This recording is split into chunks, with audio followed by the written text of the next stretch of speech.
పంతాని మండలంలోని పార్వతి బ్యారేజీని పూణె నుంచి వచ్చిన సిడబ్ల్యూపీఆర్ఎస్ నిపుణుల బృందం పరిశీలించింది. సెంట్రల్ వాటర్ పవర్ రీసెర్చ్ స్టేషన్కు చెందిన ముగ్గురు టెక్నికల్ నిపుణులు బ్యారేజీని పూర్తి స్థాయిలో పరిశీలించారు.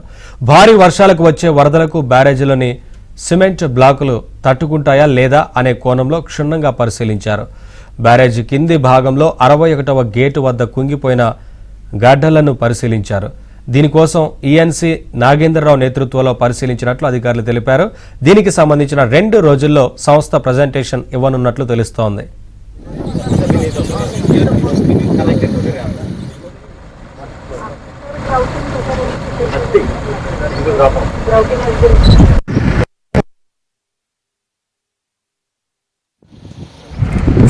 చెందిన ముగ్గురు టెక్నికల్ నిపుణులు బ్యారేజీని పూర్తి స్థాయిలో పరిశీలించారు. భారీ వర్షాలకు వచ్చే వరదలకు బ్యారేజీలోని సిమెంట్ బ్లాకులు తట్టుకుంటాయా లేదా అనే కోణంలో క్షుణ్ణంగా పరిశీలించారు. బ్యారేజీ కింది భాగంలో 61వ గేటు వద్ద కుంగిపోయిన గడ్డలను పరిశీలించారు. దీనికోసం ఈఎన్సీ నాగేంద్రరావు నేతృత్వంలో పరిశీలించినట్లు అధికారులు తెలిపారు. దీనికి సంబంధించిన 2 రోజుల్లో సంస్థ ప్రజెంటేషన్ ఇవ్వనున్నట్లు తెలుస్తోంది.